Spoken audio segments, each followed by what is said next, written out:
Welcome back to another episode of the Packs What She Said podcast. I'm one of your co-hosts, Maggie Loney, joined as always by Perri Goldstein. And beyond our wildest dreams, we are here on Black Friday, a victory Black Friday, to talk about the Packers beating the 8-2 Lions in their house at Ford Field on Thanksgiving Day. What's happened? Did you go black? Was that my screen that went black? You went black, but it's okay. We're too excited. Oh, we're back. Yeah, my internet just shit out because we were so excited. The energy is too great for this episode. Like sucking all the electricity out of my basement with this. Let's talk about it. They won. I can't believe it. Part of me, this is crazy because you and I mentioned the Cardinals game 2 seasons ago. Rasul's breakout game where Aaron Rodgers went in with like nobody and a prayer, and somehow him and Matt came up with a win against the undefeated Cardinals. And we were like, this team isn't that team because that team had 12, but the Packers and Matt LaFleur somehow have this like history of doing this. And after getting their asses whooped on national television, and Jordan said it in his presser after the game, we've had this game on our minds for a while. There was something about this that could have led to, and I didn't think they'd win, and I didn't think they'd take the lead and never give it back. No, this was like a whole statement-handed win. There was absolutely no question from start to finish the Packers were going to win this game. Never a moment were the Lions in it, quite frankly. But I thought there was a chance they'd be competitive for sure. At the beginning, I thought shootout, maybe, they came out swinging with that 53-yarder bomb to Christian Watson. I thought, okay, they came to play. Piss is hot this morning. But this team, I don't know, man, the culmination of the last month, something about this team and Matt, when he's down all of his weapons back against the wall, something ignites in him and the play calling juices get flowing. And also, I just think like they've been leading towards this like breakout game where the pieces have really been clicking. And I think the only reason we questioned whether this would be the game or not is because of injuries. Mm-hmm. And it seems as though there were still enough pieces that were healthy where it didn't really matter about the injuries or the losses to Wicks or AJ or Aaron Jones or, no Jair. It didn't matter. This team showed up to play, and they did it on the national stage. Yeah, it's funny that you mentioned shootout because right after the Packers scored, I was like, okay. And then the Lions like made it look really easy and came back and scored. And I looked at my dad and I was like, I don't know if this offense has enough juice to be able to hang in a shootout. I was like, I don't know if they're going to be able to go score for score all game. And we'll save the defense. We'll talk about the defense because they also deserve their flowers. But the performance of the offense, I actually just tweeted it this morning. The Packers are putting up their best numbers of the season in their last 4 games. Like they're at almost 400 total yards in the last 4 games, and they're 3-1 in that stretch. Like it is starting to click. We are seeing this young offense, that Rasul said you can't call them young anymore, but it's paying dividends. Like it's finally putting things together, and maybe we'll save it for later. But that 53-yard shot to open the game, I was like, okay, this is what we've wanted to see from this entire offense. And they finally hit one, and it just set the tone, I think, for the whole game. Well, let's start with it because it was the beginning of the game, and it was a topic of discussion because it seems like Matt and Jordan went back and forth about it a little bit before the game, saying maybe we don't start with it. And Jordan said, no, I want to. Christian and I, we talked about it, and this is how we want to set the tone. And I love that too. That shows a little bit of like the inside between the relationship between Matt and Jordan as well, that they feel it's open enough that they can have that dialogue, that Jordan feels comfortable enough to say, hey coach, actually, I'd really like to keep it. No, and that everyone clearly still stands by Christian. And hey, look, deep ball.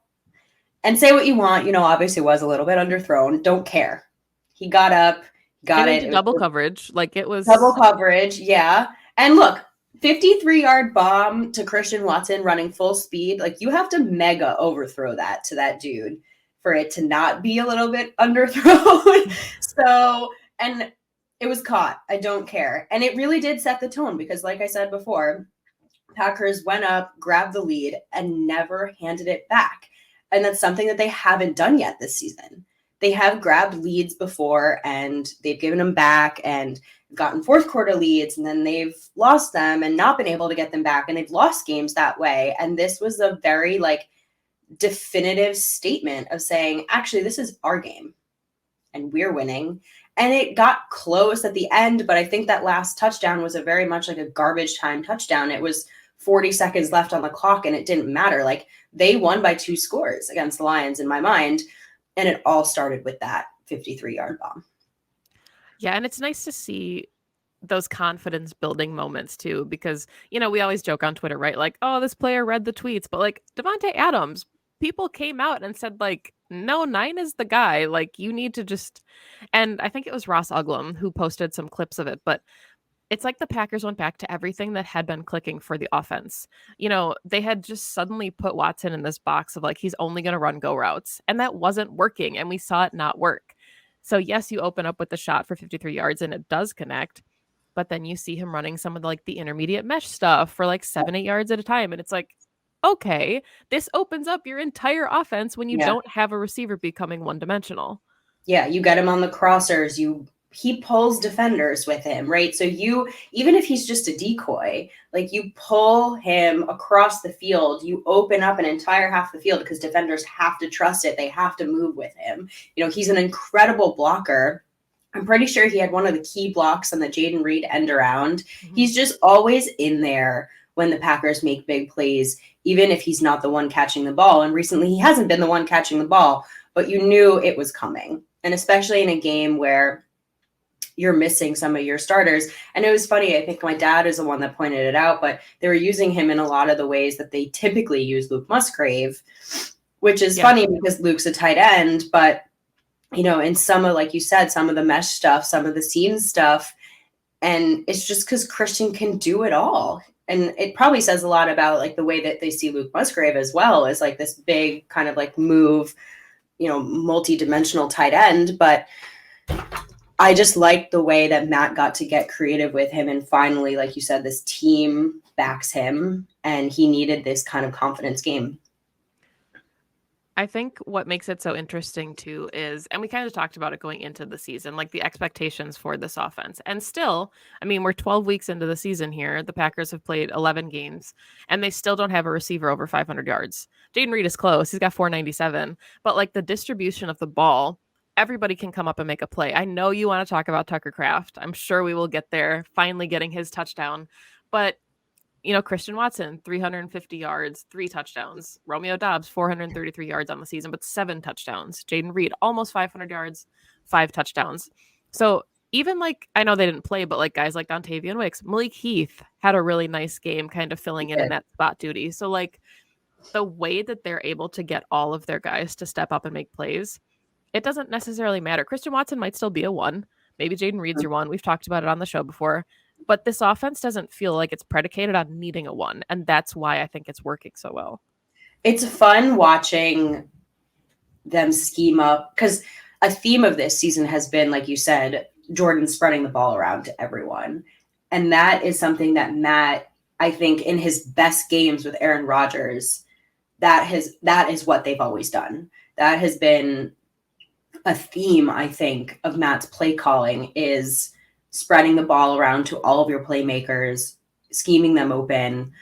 And like I said, some of his best games, I think about that Cardinals game. I think about the Raiders game when Aaron Rodgers had his first perfect passer rating in a game. And that was just a 1:00 game, noon game, in a random season. But those games stand out to me as when Matt gets in his bag and gets to spread the ball around to all of his playmakers. And, we make a lot of comments about, and I don't want to get down this rabbit hole, but I say this just we make a lot of comments about the way the Packers kind of draft and pick their offensive weapons. But, this was one of those games where you get to say, well, that worked.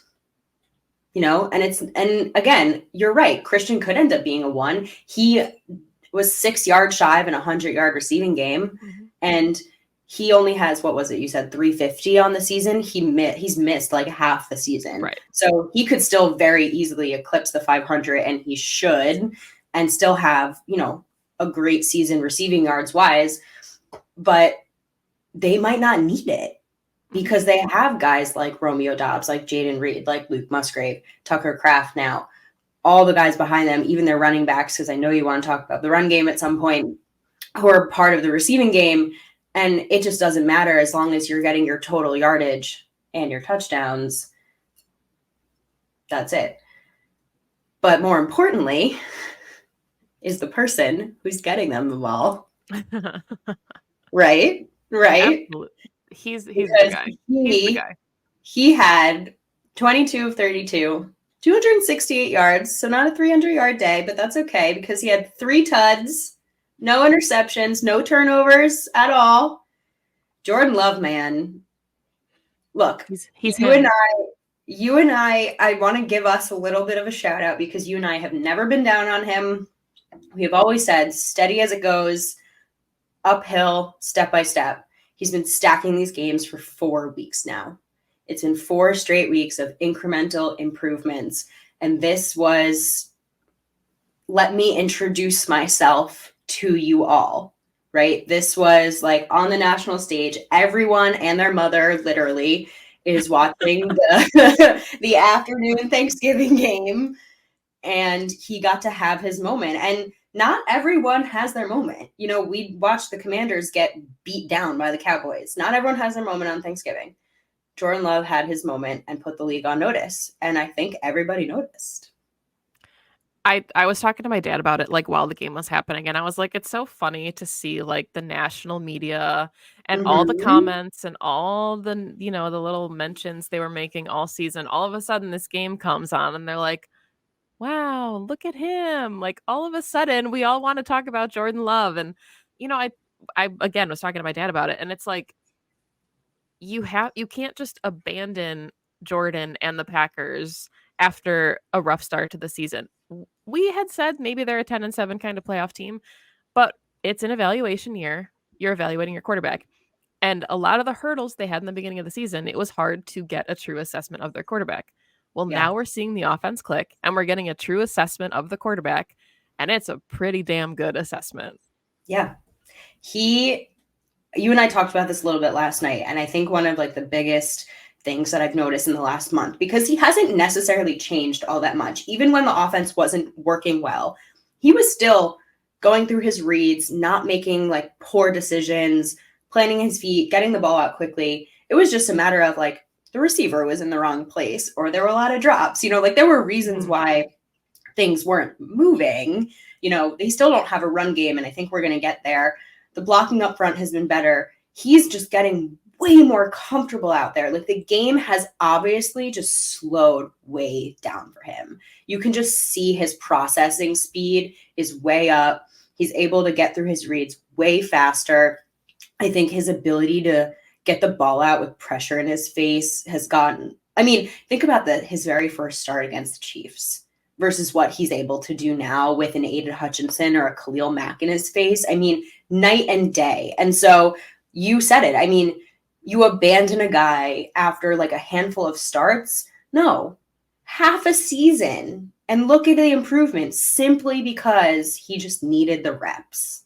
And his offense did. Luke Musgrave had a ton of drops to start the season, and they were clicking really, really well. Christian Watson, we compared it to MVS. Like when guys run a 4-2, it takes a while to get on the same page with them. And we're just starting to see the connection that he's able to make with like, I think Romeo Dobbs and him have had the connection for a while, but knowing where his receivers will be, you watch the QB school, I watch the QB school, but JT O'Sullivan always talks about the anticipation on his throws. And that's something that's even gotten better as Jordan has gotten the ball before his receivers are even making their cuts. And that is just so significant for a young quarterback to be able to do that.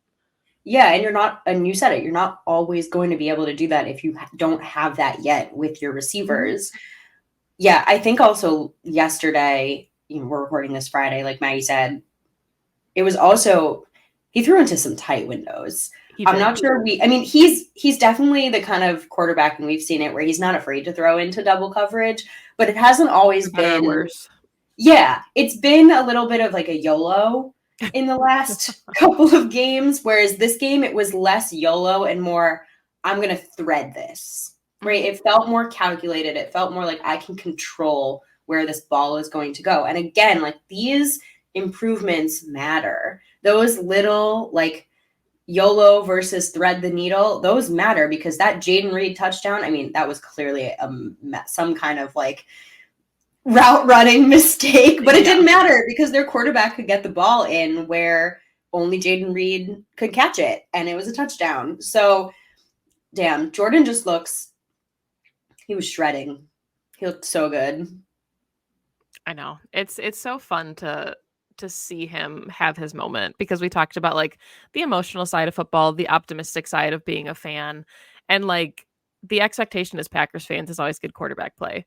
So going into a season full of unknowns where you've had 2 Hall of Famers back to back, there's a lot of pressure on his shoulders, right? And it's a lot of it's like unfair, but to see him come out and play well, whatever happens, you know, for this guy's career, it's like it's just really special for him. He said like this is the best Thanksgiving I ever had. Like that's really cool. I was thinking about it too, like regardless of the situation that he stepped into, like take any of the history of the Green Bay Packers out of it. You're starting the team, you know, in 2023. Jordan Love was a first round pick, you know, like all of, you know, you walk into a situation where you still have that level of expectation on you, and you should also look like, and yes, he was a little bit of that bunch. He was the moldable ball of clay, Anthony Richardson type of this, if you will, where you shouldn't probably be expected to start your first year because you need some improvements. You're a work in progress, but you're still a first round pick. And if you don't perform up to that expectation, you might get someone fired, you know? And not to be blunt about it, but it's 9:24 in the morning and my brain, this is how we're working. The coffee hasn't hit yet. So there's also that. And I was thinking about that also. And last night or yesterday afternoon was, I think, the first time where I'm like, Jordan Love looks like a first round pick today. That is a first round pick quarterback out there shredding up a good I mean, the Lions defense has been playing not its best. And they were down 2 starters in the secondary. I don't make excuses for them because the Packers were down like 4 or 5 of their starters on offense. So like, that is what it is. It is what it is. But this was a team that beat the shit out of the Packers earlier this season, and he carved them up. And Jordan, you looked like a first round pick. You looked like the Packers' future quarterback on Thanksgiving. Very Happy pleased. Thanksgiving to us. Yeah, very pleased. Let's talk about the run game now, unless you have anything else to wrap up. Let's do it. Because it's still an enigma, right? And we're seeing kind of a more complementary offense. We're seeing Jordan get the ball out. We're seeing the offense is starting to click. But the run game is still a problem. 109 total yards, 39 or 37 of those came on a Jordan Love designed run, which was beautiful. But like what is going on? What's the deal with the run game? A lot of the stuff that works, we talked about it kind of pre-show before we hit record, a little like 1 yard check down to AJ Dillon and he'll pick up like 10, but that's not a run play, you know, like what is the problem with this running attack? The offensive line. I mean, they can't block for shit. I don't know enough about like run blocking to have like a real opinion on this. So if you want to go listen to someone who is better at this than me, like please do. But yeah, I mean, I think also like injury has not helped when there's no consistency and you don't have an Aaron Jones and you're used to blocking for one back and now you have to block for another. And now you're getting a Patrick Taylor and an Emmanuel Wilson and this rotation of backs that are all very different, tough. It's made this team very one-dimensional, unfortunately. And that's the piece that I struggle with. And it makes what Jordan Love is doing even more impressive in my mind because he's literally working with a fairly one-dimensional offense. But it also, to me, makes what AJ Dillon has been able to turn this season into for himself very impressive because he started off the season like in a pretty abysmal spot. And he's look, what he's doing on the ground, not great. I mean, yesterday, 14 for 43 yards, averaging 3.1 yards a carry. Fine, okay day. But like you said, in the air, 3 catches for 38 yards. That's 12.7 yards per catch. So, yeah. So, if it means using your backs in some creative ways, then sure. It's just not a sustainable long-term plan at all. And I mean, like we saw it, especially I think against the Chargers with Jaden Reed getting involved. And some of that you could argue is out of necessity, but if necessity has to breed creativity, don't let it. Like you should be able to do these kinds of things without it having to be a need. And, we talked about the Packers not having over 500 yards of, in the receiving game. But AJ Dillon, yards from scrimmage, 632. Jaden Reed is right behind him at 578. So they're not receiving yards, but these are guys that are putting up some significant numbers and are making contributions. And I, in an article I wrote for She Said TV, the Six Pack, Dillon and how he deserves some kudos. And the comments ripped me apart because they said that his rushing numbers do not warrant any type of kudos. And that's fine. Like you can feel that way, but yeah. He is also a security blanket for Jordan. And some of these little dump offs and check downs that Jordan was not hitting in the beginning of the season, that's a ball that he throws away, or that's a ball that's intercepted because he throws it into triple coverage. The fact that he chucks it down for 1 yard and AJ Dillon can go pick up 12 yards, that's what you want from your offense. So give them their kudos for making smart decisions when they're playing football. Everything is not going to be 5 yards a carry, and that's okay. Yeah. But the running needs to be better. No, I'm with you. I mean, yesterday, again, like the Packers were playing with a lead the whole game. And you would think that that would be a place where they're just pounding the rock. And they only had 70 yards on the ground. That's if you take away Jordan Love's, 37-yard scramble. So with Jordan's scramble, they're over 100 yards on the ground. I'm sorry, I don't count that. That was like QB read at the end of the game to like basically seal it. That's not great. That's not great. So it's fun that Matt was like, hey, we have a lead and I don't care. I'm going to let my young QB keep slinging it. But that could come back to bite them. You need to be able to pound on the ground, run the clock, own the time of possession. Just like I said it already, but like not be so one-dimensional. Because other secondaries and other teams were going up against, Packers are about to go up against the Chiefs. If they get into a situation where, hell, they have a lead against the Chiefs, you run that ball, man. You don't give the ball back to Patrick Mahomes. You do everything humanly possible not to. And that consists of running the football until they stop you. And the Packers can't do that right now. Yeah, so let's talk really quickly about Sean Rhyan because once again in spot duty, I think he came in and his first rep was against Aiden Hutchinson, and it was it's like the Aaron Donald thing from a couple weeks ago. He's being put in these really intense situations and he's playing well. So this rotation that they're doing, whether it's from injuries or guys getting benched, like whatever it is, stop. Just stop with the constant rotating, because that's hard for the entire line to find cohesion, and give Sean Rhyan some reps. He's a 3rd round pick. Yeah. See what he's got. Yeah, I don't know. I don't know what it's going to take. I think probably an injury, but that's what it feels like. At the very least, it's great to see that their depth looks good. The line is so confusing. And I think the line is the answer to the run game, to be quite honest with you. I think Runyon's in a contract year.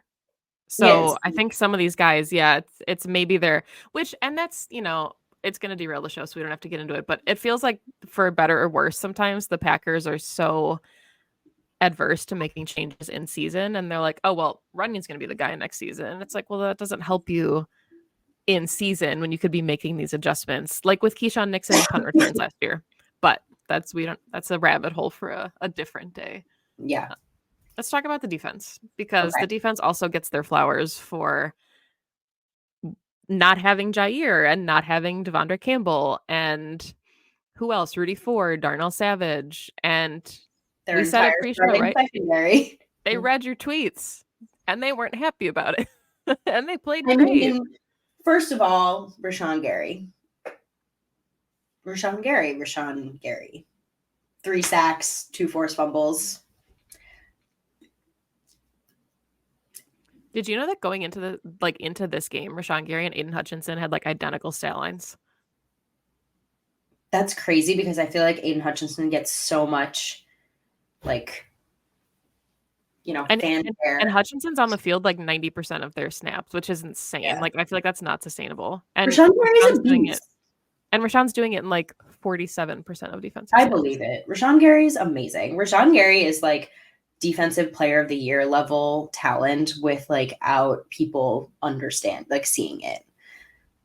And I don't know why that is. Like, why do we not call him a game breaker? Is it because he's not playing 70-80% of snaps? Like, I think because you only notice the splash plays and he does all the other little things. And also just the Packers defense isn't very good as a whole, you know? But man, what a game for Rashan, a year and change after tearing his ACL.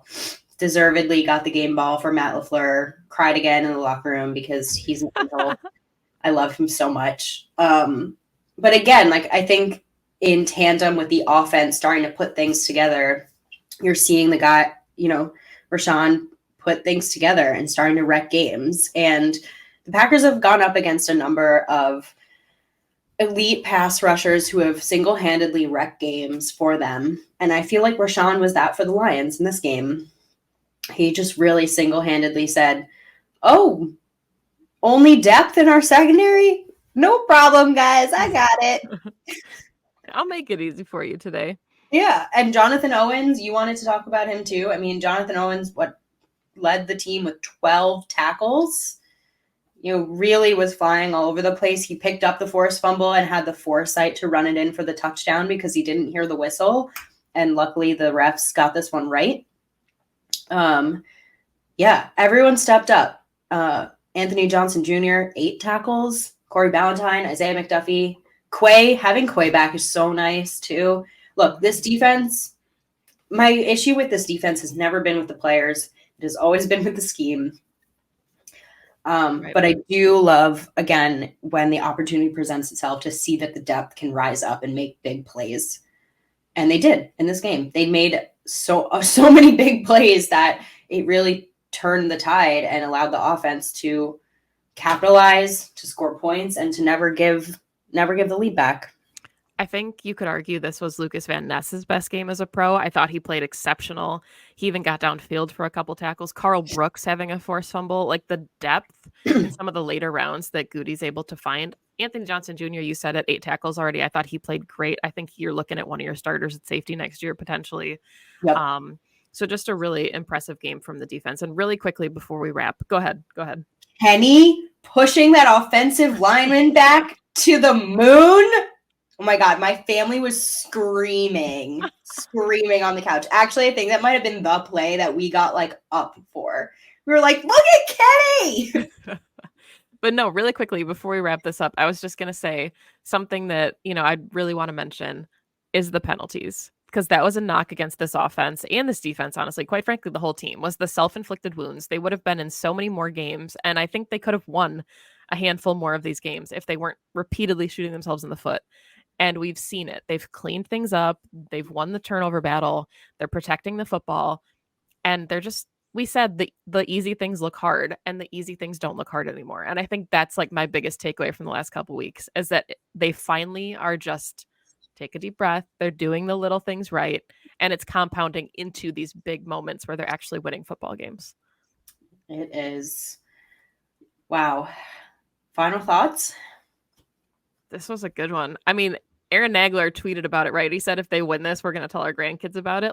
This was a very special, fun Thanksgiving memory for Jordan, for Rashan, for the entire team. And it was just really cool to see them play their best football of the season on a national stage when they were down. I kept thinking of that song from Hamilton, outgunned, outmanned. That's how I felt going into Detroit. And then that's the product that they put on the field. Yeah, man. Just great. I mean, who knows how the rest of the season is going to go, but I think this is a game that a young team really needs. It's just something that they can come back to and point to and say, well, we did that. Let's build off that. Not a lot of negatives from this one at all. So go Pack. And now they have a little bit of a bye before the Chiefs so they can get healthy and then take on best team in football. See what they can do. Yeah, primetime Sunday night contest. Kind of cool to go from you got Thanksgiving, you got a long week, long rest to go into Sunday night football against the Chiefs, the reigning Super Bowl winners. So thank you as always for listening to the show. That's all the time that we have for today. Find us on YouTube at Pax What She Said. You can find us on any of your favorite audio platforms at Pax What She Said as well. You can find Perri on Twitter at Perri_Goldstein. You can find me on Twitter at Maggie J. Loney. The podcast is PWSS Podcast. Enjoy this long break. Enjoy the W. The Packers are 3-1 in their last 4 games and building some momentum. Things look good, and it is fun to talk about Packers football. So hope you enjoyed your holiday. Sit on this dub, soak it in for a while because it's a good one. Go Pack, go. Go Pack, go.